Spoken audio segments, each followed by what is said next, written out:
Au début des années 1720, les plus grands esprits britanniques se sont volontairement laissés piéger par des promesses et leur orgueil. Les politiciens, les nobles, et même l'homme qui avait cartographié les mouvements des planètes, Isaac Newton, croyaient tous qu'ils étaient à l'aube d'une richesse illimitée. En réalité, ils n'étaient que sur du vent. Cette illusion avait un nom, la South Sea Company. Tout a commencé par une dette. La Grande-Bretagne venait de survivre à la guerre de succession d'Espagne, une décennie de combats coûteux qui avait épuisé le trésor public et laissé la couronne avec des dettes si colossales qu'elles semblaient impossibles à rembourser. Le gouvernement croulait sous les obligations et les intérêts seuls engloutissaient ses revenus. Les créanciers voulaient être rassurés sur la sécurité de leur argent. Les ministres voulaient que le problème disparaisse. C'est alors qu'est devenue une idée qui semblait être le salut. En 1711, une nouvelle société fit son apparition avec un nom grandiose et une promesse encore plus grandiose, la South Sea Company. Sur le papier, elle était censée ouvrir les richesses de l'Amérique du Sud au commerce britannique, un monde d'or, d'argent et de trésors exotiques qui n'attendait qu'à être saisis. Mais son véritable objectif était tout autre. La South Sea Company n'a jamais eu pour but de transporter des marchandises. Elle avait pour but de transporter des dettes. La proposition était astucieuse. La société allait prendre en charge une grande partie de la dette du gouvernement, transformant ses reconnaissances de dette en actions négociables. Les créanciers allaient échanger leurs créances contre des actions, gagnant ainsi la possibilité de tirer profit du commerce futur, tandis que le gouvernement allait bénéficier d'un répit. Tout le monde semblait y gagner. Le projet brillait par sa logique et son illusoire. Car le prétendu monopole commercial était un mirage. L'Espagne contrôlait la majeure partie de l'Amérique du Sud et n'accordait à la Grande-Bretagne que des droits symboliques. Quelques navires négriers, une poignée de cargaisons cérémonielles, rien qui ne s'approchait d'une fortune. Le véritable produit de la compagnie était la confiance. Elle vendait de la confiance. Et à Londres, la confiance était contagieuse. Au début de l'année 1620, l'illusion s'était transformée en un feu de forêt. Des brochures promettaient des richesses incalculables. Les journaux murmuraient l'existence d'un avenir doré. Le Parlement recevait des cadeaux pour garantir sa coopération. Les dirigeants de la compagnie répandaient des rumeurs de fortune à portée de main. Et les gens les croyaient non par ignorance, mais par espoir. Le cours des actions commença à grimper. D'une centaine de livres au début de l'année, il dépassa les 500 au printemps et atteignit près de 1000 à l'été. La Grande-Bretagne était ivre de spéculation. Les aristocrates et les commerçants, les évêques et les marins, tous voulaient leur part du rêve. Les cafés bourdonnaient de rumeurs sur des fortunes instantanées. Les domestiques quittaient leur emploi pour se lancer dans le commerce des actions. Les poètes abandonnaient de l'écriture pour investir. La nation tout entière semblait avoir remplacé sa foi en Dieu par sa foi dans la croissance. Même Isaac Newton s'était laissé entraîner. Il avait acheté tôt et vendu avec un bénéfice considérable. Pendant un instant, le grand scientifique avait surpassé le marché. Mais alors que les prix grimpaient toujours plus haut, il ne put résister à la gravité de la cupidité. Il revint au sommet, et lorsque l'illusion éclata, il perdit presque tout. « Je peux calculer les mouvements des corps célestes », dira-t-il plus tard, « mais pas la folie des hommes. » Cette phrase est le cœur silencieux de toute frénésie financière. L'intelligence ne peut protéger contre l'émotion lorsque les foules croient avoir trouvé un raccourci vers le paradis. Le mécanisme de la bulle était simple, presque beau dans sa logique. La hausse des prix attirait les investisseurs, dont l'argent faisait encore monter les prix. Le Parlement, imprégné d'intérêts personnels, refusait de remettre en question ce miracle. Le roi Georges Coignet lui-même devint gouverneur de la compagnie, conférant une légitimité royale à un château de cartes. Au milieu de l'été, les hommes hypothéquaient leurs propriétés, les femmes mettaient leurs bijoux en gage, et les familles s'endettaient lourdement juste pour acheter une action. C'était la version du XVIIIe siècle d'une frénésie cryptographique. La même fièvre, mais écrite à la plume plutôt qu'en code. Mais sous les paillettes, rien n'avait changé. La compagnie n'avait toujours pas d'activité commerciale significative, ni de bénéfices réels. Les dividendes ne provenaient pas du commerce, mais de l'afflux d'argent des nouveaux investisseurs, une pyramide déguisée en progrès. Et comme toutes les pyramides, elle ne pouvait pas s'élever indéfiniment. À l'automne, des fissures sont apparues. Des questions se sont répandues. Pourquoi les navires ne revenaient-ils pas avec leur cargaison? Pourquoi les registres de la compagnie brillaient-ils de chiffres, mais manquaient-ils d'or? La panique, d'abord lente, puis soudaine, a balayé Londres. Aussi vite que les prix avaient grimpé, ils se sont effondrés. Les actions sont passées de près de 1000 livres à presque leur valeur initiale. Des fortunes ont disparu en quelques semaines. Des familles qui semblaient nouvellement riches ont été ruinées avant l'hiver. L'effondrement a été rapide et impitoyable. Les marchands qui rêvaient de prendre leur retraite retombèrent dans la pauvreté. Les ecclésiastiques qui prêchaient la prospérité prêchaient désormais le repentir. Les citoyens ordinaires perdirent leurs économies. Les ménages de la classe moyenne virent des générations d'efforts réduites à néant. Mais parmi les puissants, les dégâts furent moins importants. Ceux qui étaient les plus proches du Parlement et de la Cour furent discrètement remboursés, protégés par le même système qu'ils avaient contribué à gonfler. Une fois de plus, les pertes se répercutèrent vers le bas, et les privilèges flottaient au-dessus des décombres. La colère était volcanique. Des foules se rassemblèrent devant la bourse pour réclamer justice. Les journaux désignèrent les coupables, ministres, lords, financiers, les architectes de l'illusion. Une enquête parlementaire fut lancée, promettant de mettre au jour la corruption. Quelques directeurs furent dépouillés de leur fortune et humiliés en public. Mais la structure profonde, le lien entre le gouvernement et la finance, resta intact. L'État ne pouvait punir la machine qui le maintenait en vie. Une mesure a tenté de restaurer la confiance. Le Bubble Act de 1620. En apparence, il interdisait la création de sociétés par action sans l'accord royal, censé protéger contre de futures fraudes. Mais l'ironie était profonde. La loi avait été rédigée par la South Sea Company elle-même, afin d'écraser ses rivaux et de s'assurer le monopole sur l'argent des investisseurs. C'était une réglementation qui prétendait protéger le public tout en défendant ceux qui le trompaient. Cette seule tournure vous montre comment le pouvoir fonctionne réellement dans la finance. Même en cas d'effondrement, les règles sont écrites pour préserver le système, et non les personnes qui le composent. Une fois la poussière retombée, l'économie britannique avait changé à jamais. La confiance s'était évaporée. Le concept même d'investissement par action, moteur du capitalisme moderne, était compromis pour toute une génération. L'innovation ralentit. L'argent s'est réfugié dans la sécurité. La Banque d'Angleterre a discrètement acquis une plus grande autorité, devenant le partenaire fiable de l'État. Le rêve de la South Sea était terminé, mais son ombre s'étendait sur tous les registres comptables de Londres.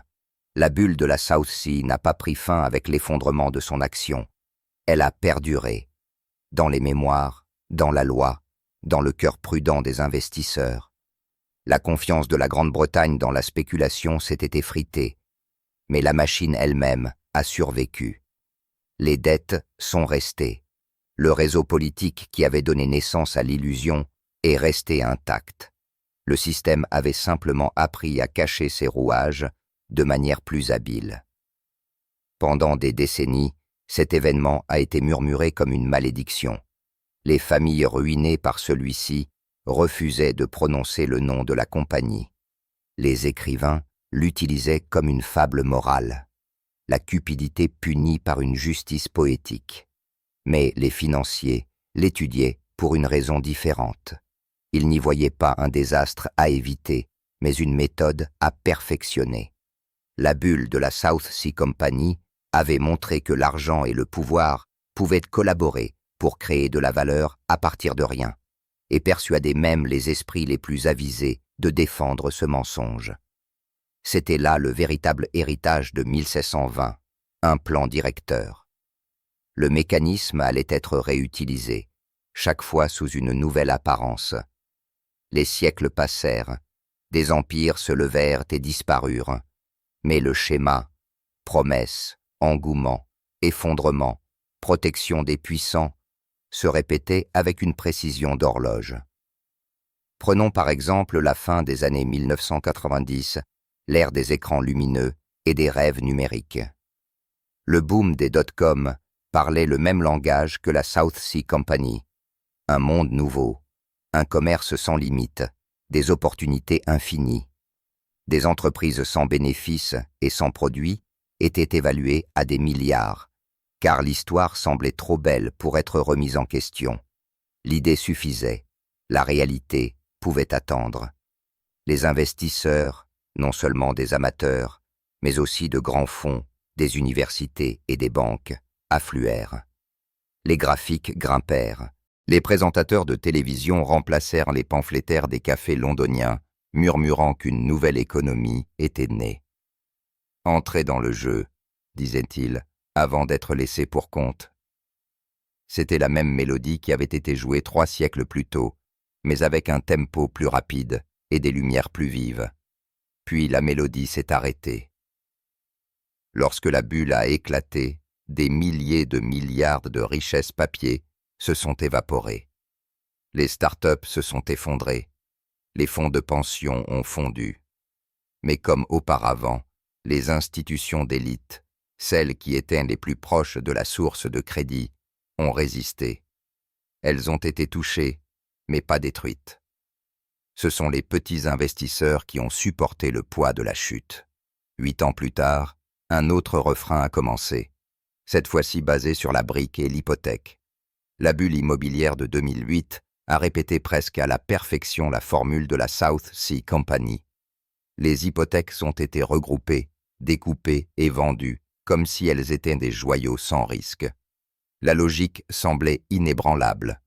Les gens ont toujours besoin de maisons, donc les prêts doivent être sûrs.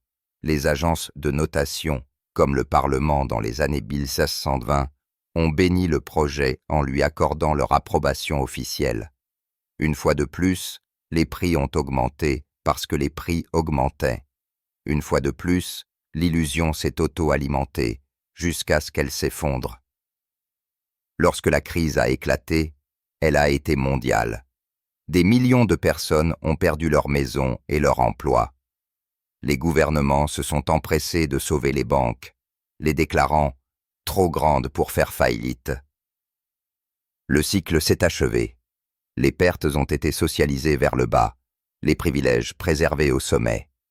L'architecture de l'illusion avait survécu à son propre séisme. Puis vint la nouvelle frontière, une frontière numérique, étincelante de codes et de charisme. Crypto-monnaie, action mime, rêve décentralisé. Le discours était familier. Cette fois, c'est différent. Pas de roi, pas de banque centrale, pas d'intermédiaire. Juste la technologie et la liberté. Les premiers adeptes sont devenus des légendes. Les graphiques ont grimpé en flèche. Les influenceurs en ligne ont remplacé les courtiers des cafés, promettant des révolutions à coups de hashtags et d'émojis. Une fois de plus, les gens ordinaires se sont précipités, poursuivant la rumeur d'une richesse facile. Et, une fois de plus, la réalité a rattrapé tout le monde. Les valeurs se sont effondrées du jour au lendemain. Les projets ont disparu. Les échanges se sont effondrés. Les fortunes se sont transformées en chiffres qui n'avaient plus aucun sens. Les initiés ont encaissé tôt. La foule s'est retrouvée avec des poussières numériques. Les costumes avaient changé, mais la pièce était identique. Alors, qu'est-ce qui perdure à travers tous ces siècles de folie? Une seule leçon, ignorée à chaque fois qu'elle est apprise. L'intelligence n'est pas une armure contre le désir. Même Newton, qui pouvait expliquer la gravité elle-même, n'a pas pu résister à l'attrait de la cupidité, l'excitation de la foule, l'illusion de la certitude, la peur de passer à côté de quelque chose. Ces forces sont plus puissantes que les mathématiques. Elles déforment la raison, font taire la prudence et font oublier au génie leur propre logique. La deuxième leçon est plus froide. La réglementation protège rarement le public.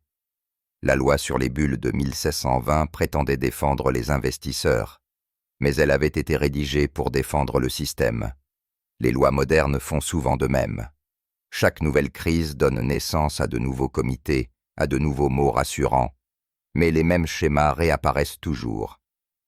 C'est parce que les règles ne sont pas rédigées par les victimes, mais par les survivants. La troisième est peut-être la vérité la plus dure. Les bulles sont artificielles. Ce ne sont pas des tempêtes aléatoires de cupidité, mais des systèmes météorologiques créés par ceux qui profitent du vent. Les gouvernements ont besoin de croissance, les financiers ont besoin de mouvement, et les masses fournissent le carburant. Chaque cycle transfère la richesse vers le haut, discrètement, de manière prévisible, tandis que l'histoire du progrès fait tourner le moteur. L'histoire ne se répète pas mot pour mot, elle rime. Et la rime de la bulle de la South Sea Company résonne encore dans toutes les salles de marché, dans tous les titres qui promettent la prochaine grande nouveauté. Les instruments ont changé, actions, hypothèques, jetons, mais le rythme est le même. L'optimisme monte, la raison s'estompe, l'effondrement revient. Alors, que devons-nous apprendre, vraiment apprendre, de tout cela? Premièrement, que la culture financière est une question de survie, et non un luxe. Si vous ne comprenez pas comment se forment les bulles, vous vous retrouvez pris au piège sans le savoir. Deuxièmement, que les promesses de richesse facile sont presque toujours des illusions savamment orchestrées. L'éclat de l'opportunité est un appât, et l'hameçon est votre confiance. Et troisièmement, que la véritable richesse est patiente. Elle naît de la compréhension et non de l'hystérie, de la valeur et non de la rumeur. Chaque génération jure avoir construit un système plus intelligent. Chaque génération se trompe. La bulle de la South Sea Company a été la leçon du XVIIIe siècle. L'effondrement des dot-com, la crise immobilière, la cryptomania, tous ces événements sont les vers d'un même long poème sur la nature humaine et le pouvoir. Et si même Isaac Newton pouvait être aveuglé par l'éclat d'un gain facile, quel espoir peut-on avoir sans scepticisme? La connaissance est la seule protection. Le doute est la seule monnaie honnête. Tout le reste n'est qu'un autre rêve de la South Sea Company, attendant le prochain croyant.